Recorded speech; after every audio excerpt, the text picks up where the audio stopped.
Super cup ঘিরে চরম অব্যবস্থা, একের পর এক অভিযোগ ইস্ট বেঙ্গলের পক্ষ থেকে। ইতিমধ্যেই কিন্তু গোয়ায় পা রাখার পর ইস্ট বেঙ্গল দলের পক্ষ থেকে সুপার কাপের জন্য যে অনুশীলন গ্রাউন্ডের আয়োজন করা হয়েছিল সেই গ্রাউন্ড নিয়ে একাধিক অভিযোগ জমা পড়েছিল। এবার ম্যাচ ডেতেও কিন্তু সেই একই অভিযোগ।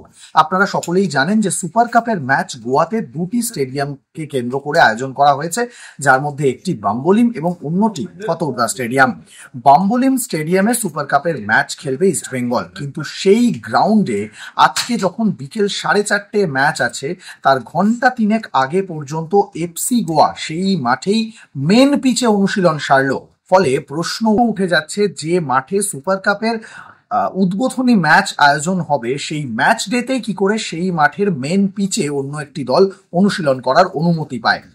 অন্যদিকে যেখানে বিকেল 4:30 ম্যাচ শুরু হবে, হাতে আর মাত্র ঘন্টা তিনেক সময় রয়েছে, সেই সময় ইস্টবেঙ্গল টিম ম্যানেজমেন্টের পক্ষ থেকে টিম ম্যানেজমেন্টের কিছু লোক এবং সাপোর্ট স্টাফেরা তারা কিন্তু স্টেডিয়ামে পৌঁছে গিয়েছিল পুরো ব্যবস্থা দেখে নেওয়ার জন্য। সেই সময় দেখা যায় যে এখনো পর্যন্ত সাজঘর তৈরি নয়। যেহেতু এফসি গোয়া আজকে সকালে সেই মাঠেই অনুশীলন করেছে, সেখানে সাজঘর এখনো পর্যন্ত পরিষ্কার পরিচ্ছন্ন করার কাজ চলছে। ফলে এখনো পর্যন্ত সাজঘর তৈরি নেই যাতে বেঙ্গল ফুটবলাররা পৌঁছাতে পারবে।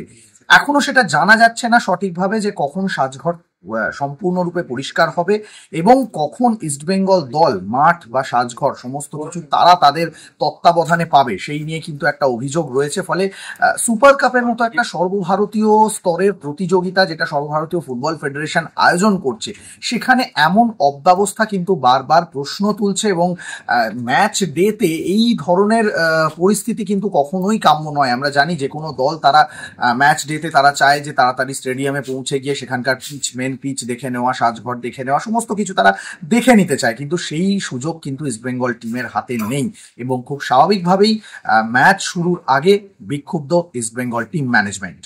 শুধু তাই নয়, এটাও আপনারা জানেন যে গত কয়েকদিন ধরে গোয়াতে কিন্তু তুমুল বৃষ্টি হচ্ছে। গতকাল প্রায় বিকেলের পর থেকে রাত পর্যন্ত সারাক্ষণ বৃষ্টি হয়েছে এবং তাতে মাঠের অবস্থা কতটা ভালো থাকবে সেটা নিয়েও কিন্তু একটা প্রশ্ন থেকে যাচ্ছে।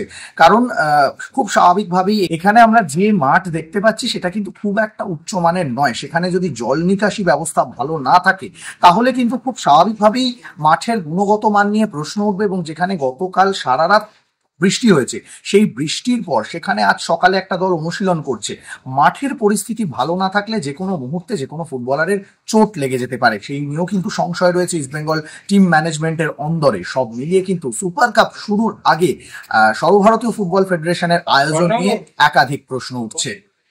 গোয়া থেকে সৌরভ মুখার্জি, রে স্পোর্টস।